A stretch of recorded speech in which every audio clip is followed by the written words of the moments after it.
Yeah, and I mean, I'm realising now that I do my own printing.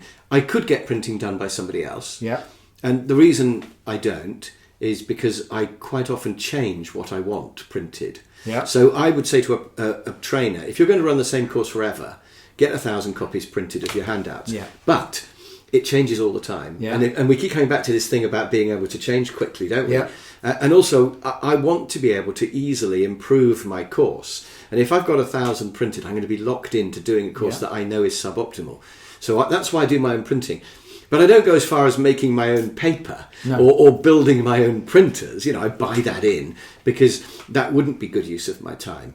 But because I'm just one person, I constantly evaluate, is this best use of my time or not? Mm-hmm. Should I subcontract it or not? By me. Yeah. So I could get somebody else to book all my hotels because, that's quite time consuming and a pain in the arse. Or I could decide I'm going to do it myself because I want flexibility and I know what the best hotel is for me. And I haven't got time to explain that in every different situation to a PA. So, but the point is I make that decision about what to sub out and what not to. Whereas in a department where you've got a hotel booking department, the classic model, then you've got the person who does the training and the person who does the printing, that optimization doesn't happen anymore because those departments just do what they do without ever questioning it. And then when things change, those departments then are really holding you back because, we've got a printing department, so you have to have 1,000. So look, dividing it down, stretch that thinking to the purchasing department. Stretch that thinking to the purchasing department. And you have put in a purchase order requisition through the magic machine, the ERP machine, and you need to change it. And of course you do, because everything's changing all the time, so you want to increase the quantity. Yeah. And of course, what's coming back is you're joking. I've just gone out for a request for quotation to 3 people, and do you really need this, or can you just leave it because it's too difficult? And of course, you go, well, I still need them. But, this is getting too much. I'll forget it. Just leave it. Or you have an idea for improving it, changing it, and they go, no. We've got an approved supplier already. And they end up going, I'll just give you what So you can imagine, as these splits come into your business, bizarrely, your business is getting more turgid and solid all the time. So you make another split, and another split, and another split. And this thing is becoming so solid that it can't change at all. You're splitting it by function rather than splitting it into the two. I don't agree with that. Oh, and in principle, you're right. But in practice, most purchasing departments, they get busy. They get busy towards at the beginning of the month because they're buying in stuff so that they can deliver it by the end of the month. And then they say, there's some bits of this job I don't like. What we need's international purchasing is a pain. Let's have an international purchasing department who buy all the foreign stuff. Yeah, because it's the VAT to be sorted out. And plastic's really annoying. We'll have somebody who does just the plastic, who's specialised in plastic. And then they say, and of course, it'd be nice if somebody could make a coffee. Oh, yeah. It'd be nice if somebody could run down to the ... We'll have an admin person then. Right. And so what happens is these departments don't just grow in terms of their specialism or the size of the project they're working on.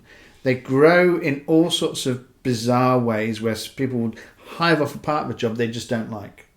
And this is where this micro-specialisation comes from. And there are companies out there who do very specialised jobs for very large companies that they have managed to hive off because nobody likes doing it. But the utilisation becomes terrible because we're not buying anything foreign this month, so the foreign guy just does absolutely nothing. Or as Andrew says, it becomes more turgid. Because you have to buy the foreign bit because that's the bit I get. That's my job. I always do that. But there's you have to have a saxophone playing because I'm the saxophone player in the band, and you've got to have a sax on every track. Yeah. When the guy enters the purchase order requisition on his magic system, ERP system, he inevitably directs it to the person he always directs it to.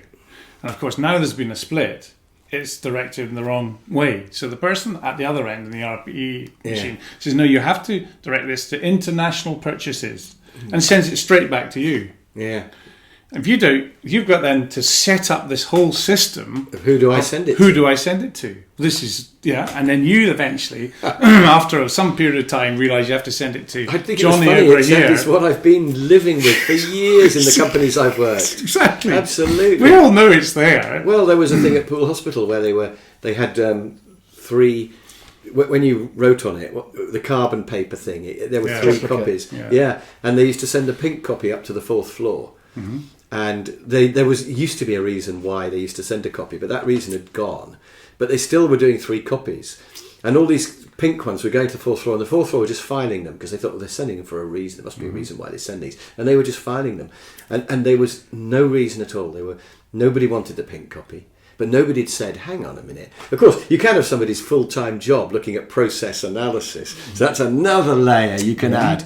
But, we laugh at this, but it happens everywhere, this proliferation, because you keep subdividing but to it is international purchasing. But whereas in the past you could get away with that, and we'll probably cover this later, but now you can't, because there's so much pressure on price and cost, because it's a global market, that you can't afford to have a pink copy, which is simply going up into the ether. But it's so hard to strip out costs. It's so hard to work out which bits we don't need. Well, I think even the pink copy would be hard to discover, but you could probably spot that. And that's why I think it's impossible. It's really hard. I think it's impossible. And to combine the purchasing again, say you're going to do international, and the people, I don't know how to do both. I don't know how to do international because I haven't done it for years. I've only been doing UK. So you're right. It's a one-way process.